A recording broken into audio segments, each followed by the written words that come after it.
think Ryan Tannehill just came out a little bit ago that he wanted his reps are talking with the Titans about doing an extension. So, yeah, give me Titans. Ryan Tannehill prove himself. Dillon, did you take the Titans? I did. Got the Jags 20-17 here. Lone Wolf. Woo. Thank you. Big stick Nick, getting it done.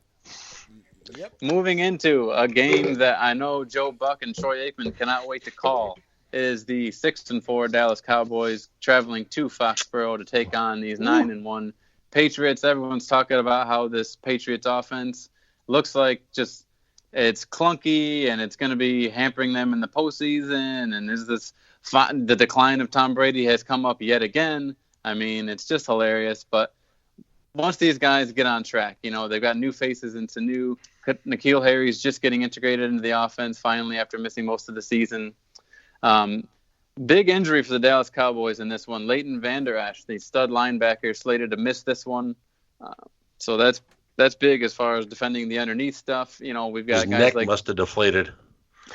Guys like James White for the Patriots, who Leighton Vander Esch would have been nice to see him battle all night long. On the Patriots side of the ball, I mean, it's always weird and wonky because they list everyone. I mean, you've got Brady listed as questionable. He almost got sat from what I was reading earlier. Apparently, that elbow injury. No, I'm serious. Apparently, that elbow injury is a significant one. Brady's going to try and play through it. It's not like a cut on his thumb. This is his throwing arm, folks. Don't be surprised if Brady has a bad day. All right. Well, you're probably right. I mean, he could have a pretty ugly day. The Cowboys are no slouches on defense. You've only got a total of 44.5 on this one. Patriots favored by 5.5 currently. I'm taking the Patriots in Foxborough, getting it done. I see Amari Cooper and Michael Gallup struggling through the air. Dak Prescott's going to struggle. Ezekiel Elliott's going to have to work hard to churn out yards. Can I point out this? Yes. Jason McCourty, John Simon, Nate Ebner, and Patrick Chung all on defense and all questionable, and none of them have been cleared to expected to play yet. So those are biggies right there in the secondary with Cooper and Gallup. That is big. We'll see if Cooper can get a full day in him, if they numb up the whole right side of his body, and see what happens. I'm going to take the Patriots 23-17. What do you got, Dave? I'm taking Dallas 23-20. I think they upset the Patriots because I think Brady's elbows problem is a real deal. They literally sat him out of practice most of the week. I think he has a rough game.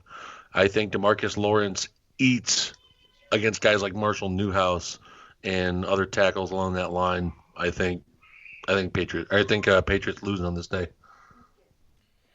So I got the Cowboys pulling out 21-20 in a very close game here. It's going to be a good one. I think it's going to be more of a defensive battle, and it's going to be kind of stretched out scoring in this one. You know what I mean? So this is a really good matchup. It's going to be a game that I'm going to enjoy watching. So, yes. And we have to talk for a minute because his headphones must have died, and he'll be right back, I'm sure.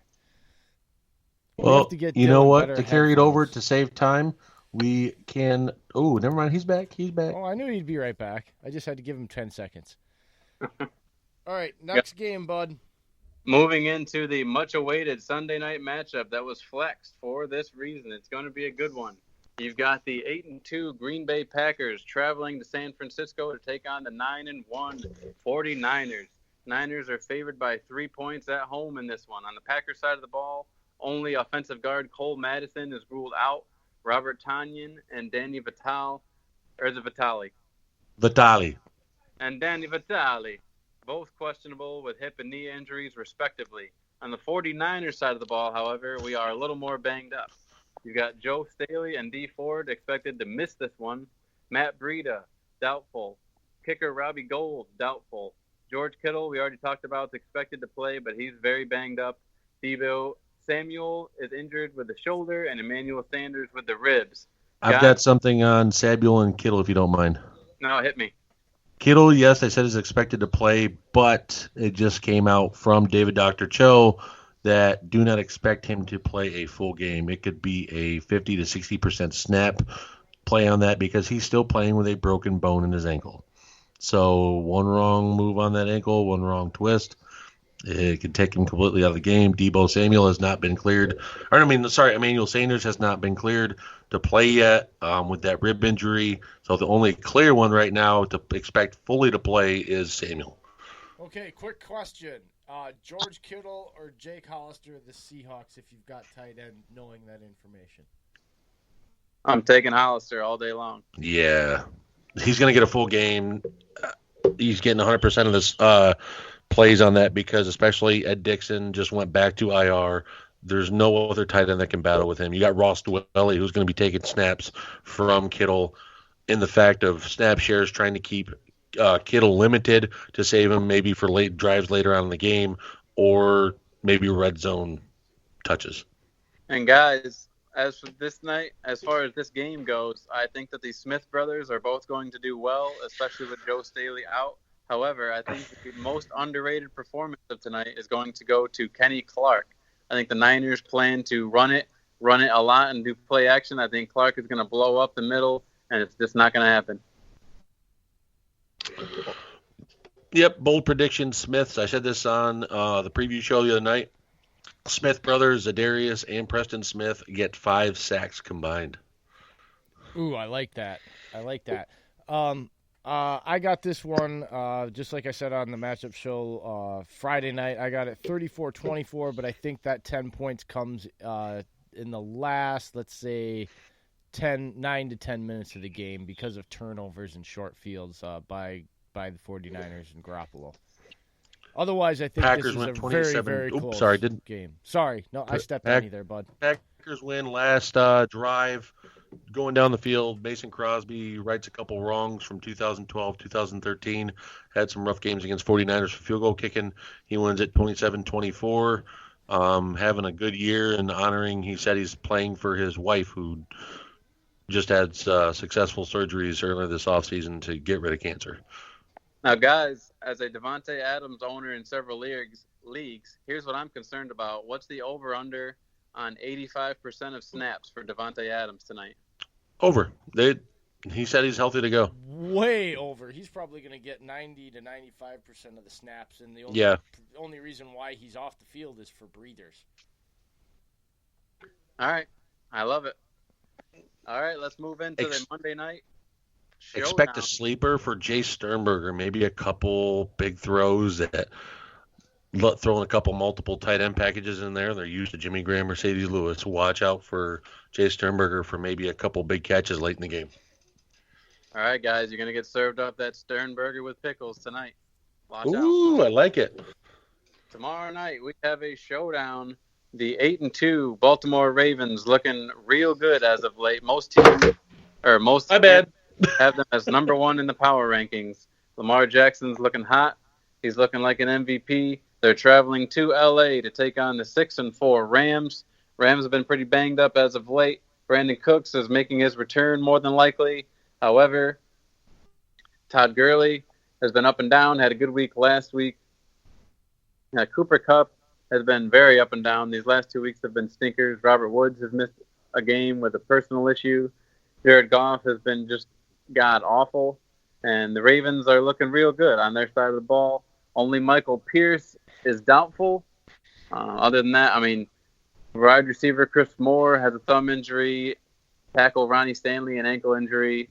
But for the Rams, you got Rob Havenstein with a knee injury. He's going to miss this game. And defensive back Darius Williams also ruled out. Guys, I don't think it's any secret that the Ravens are looking like the stronger team at this point. The question is, by how much do you think they're going to win by? Don't call me crazy, but I'm taking the upset in the Rams. Woo! Wow. Aaron Donald, I think, has the speed to catch Lamar Jackson, especially off the snap. He's very agile. You've seen him chase down running backs, wide receivers, and he looks like a Mack truck coming at you. So, yep, give me the Rams 24-23. I think they hold off the Ravens, and I think Aaron Donald has probably somewhere between 2 to 3 sacks and 2 stripped fumbles to give to the Rams offense. Guys, here's a fantasy question. Who finishes with the most rushing yards between Mark Ingram, Todd Gurley, and Lamar Jackson. Give me Gurley. He's been used a lot heavier lately, and Ingram is splitting carries with Lamar Jackson as his quarterback. I got the Ravens 33-24, so I would take Ingram. I think Gurley ends up getting banged up. This is a physical defense here, and I think he starts getting knocked around a little bit, and they end up pulling him off the field in another one of those mysteriously what happened to Gurley things. They are so overly concerned. No, seriously, this is not like me ranting. They are so overly concerned with this guy's overall health because of the contract they've got. They do just goofy, unexplainable things that you have not seen franchises do with franchise-style players. Because he is, like, the way they pay him, he's their franchise player on the offensive side of the ball. They have two. They paid one on defense and Aaron Donald. They paid him on offense. It's really not golf, regardless of his contract. That's just quarterback contract.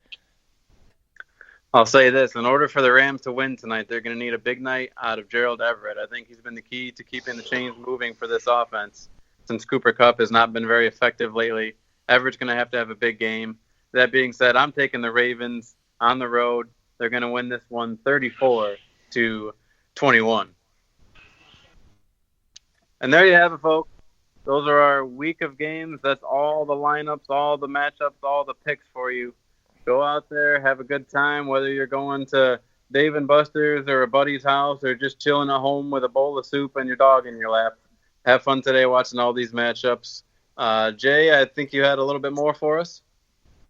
We are going to break, our last break, and then we'll be back to give our final thoughts and close out the show. We're running a little late, but we're not doing bad. So we'll be right back, guys.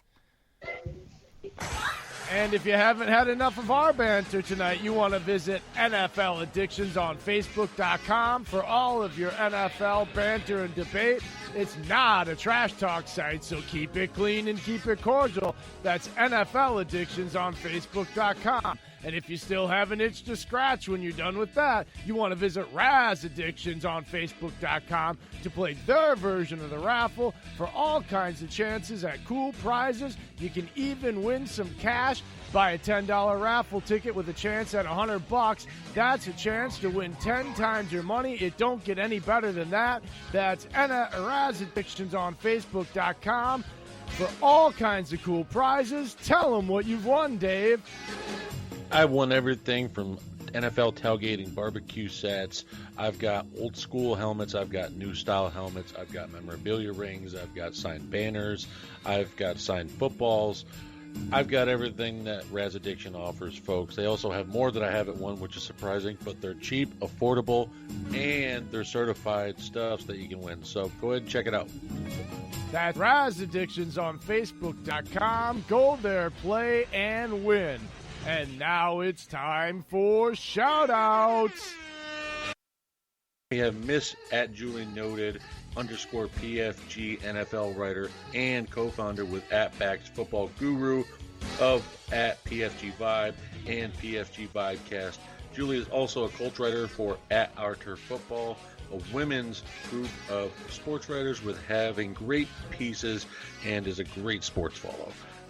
Also, we have PackToTheFuture.com, where it features us on their podcast sections, where you can get all the things you didn't even know, where you can check out Packers news and check out tickets to the games and even Packer event updates. Parker Momos is a Packers writer and contributor for Die Hard Packer Fan, a great young writer with a different view of the game and brings a ton of energy and passion to his work. Then you've got @MontyJP231, the founder and host of the Full Monty Football Show every Sunday live at 11 a.m. Eastern, featured by Nuts and Bolts Sports on blogtalkradio.com. He works hard on Sundays so you don't have to. And follow the rest of the crew too @Greg Cowboys, @Lion Cuban, and @The Other George Lopez. Again, that's @MontyJP231 on the Twitter. We're going to round this out with the NFC North Round Table Fellas. Starting off with @Mike Zimmer's Ears. JB is co-host of the Heart and Skull podcast. Then we have @The Fifth Top, Julius Porter is a Detroit native Lions writer for @Detroit Sports Nation, and Uncle Mike 21